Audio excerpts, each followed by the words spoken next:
नमस्कार। द देसी अड्डा पर आपका स्वागत है। मैं हूं राकेश तिवारी। क्या नीतीश कुमार पर बीजेपी ने पहरेदारी बैठा दी है? क्या नीतीश कुमार अब पहले की तरह स्वतंत्र फैसले नहीं ले पाएंगे?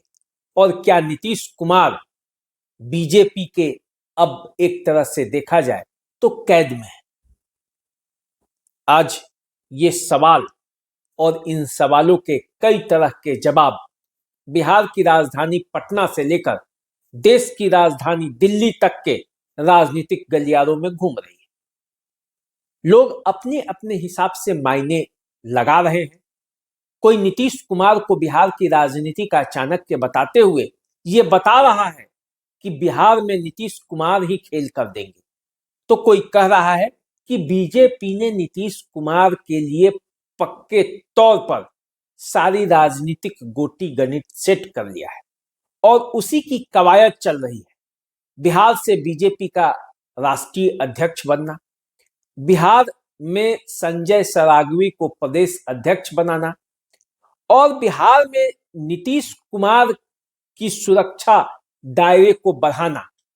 भले ही हिजाब कांड के बहाने नीतीश कुमार का सुरक्षा दायरा बढ़ाया गया हो, लेकिन इसके पीछे भी बीजेपी की ही एक चाल है। तो चर्चाएं कई तरह की हो रही हैं और इन्हीं चर्चाओं में संभावनाएं क्या है और उन संभावनाओं को किस तरह से बिहार की राजनीति में परोसा जा रहा है, उसी पर आज हम बात करेंगे। देखिए, बिहार के मुख्यमंत्री नीतीश कुमार 202 सीटों के साथ बिहार के गद्दी पर आसीन हो गए। कई तरह की अटकलें थी। बिहार में मुख्यमंत्री बदल जाएगा, नहीं बदलेगा, हुआ कुछ नहीं। ठीक वैसे ही हुआ जैसे बिहार चल रहा था। बीजेपी और जनता दल यूनाइटेड के बीच कोई कन्फ्लिक्ट नहीं हुआ, बल्कि बड़ी आसानी से सरकार बन गई। अब जब से सरकार बनी है तब से कई तरह की चर्चाएं। जब गृह मंत्रालय मिला सम्राट चौधरी को तो कई बातें हुई। कहा गया कि नीतीश कुमार के पर कतर दिए गए। अब नीतीश कुमार स्वतंत्र फैसले नहीं लेंगे। बीजेपी और नीतीश कुमार के बीच मनमुटाव है। नीतीश कुमार अब विधायकों के जुगाड़ में लगे हैं। वो आरजेडी और अन्य दलों के विधायकों को तोड़कर अपनी स्थिति मजबूत करना चाहते हैं। कई लोगों का ये कहना था कि नीतीश कुमार अब आरजेडी के संपर्क में हैं और इधर उधर से विधायकों के जुगाड़ में लगे हैं, वो आरजेडी के साथ चले जाएंगे। लेकिन ऐसा कुछ हुआ नहीं। बातें बहुत हुई, लेकिन बिहार की राजनीति में सिर्फ वही हुआ जो होना था। नीतीश कुमार मुख्यमंत्री की कुर्सी पर बने रहे और नीतीश कुमार के नेतृत्व में बिहार में बीजेपी और जनता दल यूनाइटेड की सरकार बड़ी आसानी से चल रही है। बुलडोजर भी चल रहा है बिहार में, उसको भी लेकर कई तरह की सवाल उठ रहे हैं। लेकिन इन सबके बीच जब नीतीश कुमार का हिसाब कांड हुआ और उस हिसाब कांड के बाद जिस तरह से नीतीश कुमार के सुरक्षा का घेरा बढ़ाया गया, जिस तरह से कहा गया कि सोशल मीडिया पर पाकिस्तान से उनको धमकी मिली, उसके बाद उनके सुरक्षा दायरे को बढ़ाया गया। कुछ चुनिंदा लोग ही अब नीतीश कुमार से मिल सकते हैं। तो बिहार की राजनीति में एक और चर्चा हो गई और ये चर्चा ये हुई कि अब नीतीश कुमार को बीजेपी पूरी तरह से अपने नजर के सामने रख रहा है। सुरक्षा दायरा तो एक बहाना है, उसके बहाने नीतीश कुमार तक लोगों को पहुंचने नहीं देना है और नीतीश कुमार को अपने कब्जे में रखना है। इस तरह की चर्चाएं हो रही हैं। लेकिन क्या नीतीश कुमार को अपने कब्जे में रखा जा सकता है?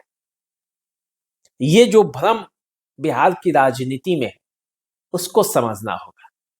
नीतीश कुमार 2005 से जब से बिहार के मुख्यमंत्री हैं, जब जब उनको कमजोर समझा गया है, तब तब नीतीश कुमार बड़े मजबूती के साथ बिहार की राजनीति में सामने आए।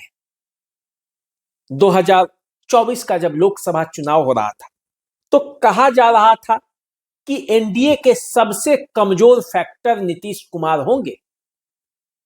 लेकिन जब रिजल्ट आया तो क्या हुआ?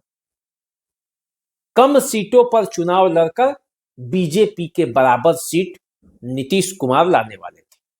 12 सीट, 16 सीटों पर चुनाव लड़कर, 17 सीटों पर चुनाव लड़कर बीजेपी 12 सीटें लाई। अब जब विधानसभा का चुनाव हो, कई तरह की बातें चली, हवा चला, कहा गया कि नीतीश कुमार को 25 सीटें भी नहीं आएगी। प्रशांत किशोर ने तो यहां तक दावा कर दिया। तेजस्वी यादव तो मुख्यमंत्री बनने का सपना देख लिया, लेकिन फिर हुआ क्या? जब रिजल्ट आया तो 2010 के बाद सबसे बड़ी जीत नीतीश कुमार को मिल चुकी थी।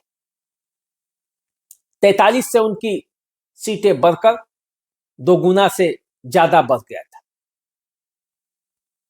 अब नीतीश कुमार बिहार की कुर्सी पर मजबूती के साथ बैठे, तो अब तरह तरह की बातें हो रही है।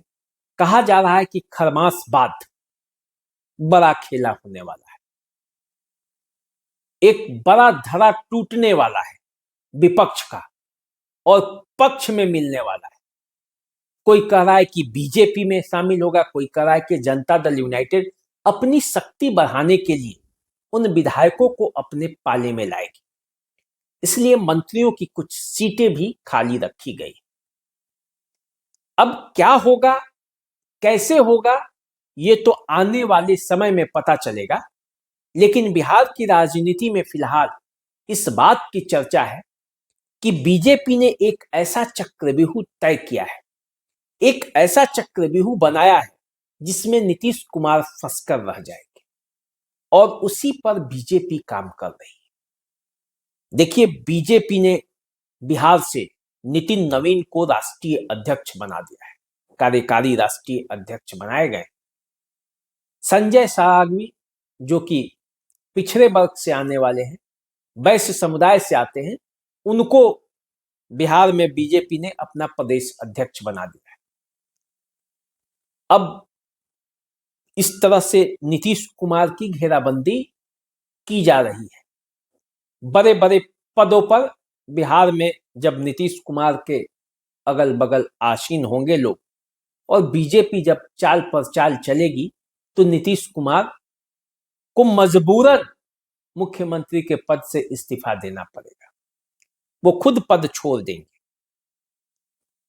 लेकिन ये सब अपने आप में मेरे हिसाब से ख्याली पुलाव है और इस पुलाव को पकने दीजिए। पहले खरमास बाद की बात होगी, फिर उससे आगे की भी बात होगी, क्योंकि जब से नीतीश कुमार 2010 के बाद ऐसे ही नीतीश कुमार के बारे में बातें होती रहती है और नीतीश कुमार अपना काम करते रहते हैं। नीतीश कुमार के बेटे को लेकर भी कई चर्चाएं हैं। अब देखिए, इन चर्चाओं के बीच बिहार की राजनीति में नीतीश कुमार किस तरह से खड़े रहते हैं, क्योंकि सवाल तो विपक्ष भी उठा रहा है और खास करके हिजाब कांड के बाद नीतीश कुमार को घेरने का पूरा प्रयास किया जा रहा है। लेकिन नीतीश कुमार अपने मर्जी के हिसाब से अपने ही रास्ते पर आगे बढ़े जा रहे हैं।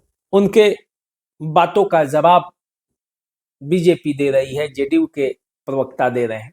नीतीश कुमार शांत है और नीतीश कुमार अपने कार्यों को अंजाम दे रहे हैं। हालांकि उस घटना के बाद अब नीतीश कुमार के कार्यक्रमों की लाइव स्ट्रीमिंग भी रोक दी गई, पत्रकारों को उनसे दूर रखा जा रहा है।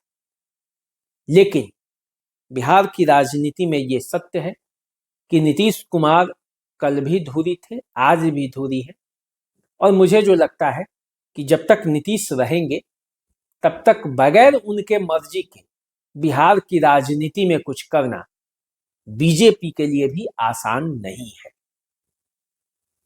तो चलिए, आप हमारे साथ बने रहिए, देखते रहिए द देसी अड्डा। चैनल को सब्सक्राइब कर लीजिए, फेसबुक इंस्टाग्राम पे हमें फॉलो कीजिए। अभी दीजिए इजाजत, नमस्कार।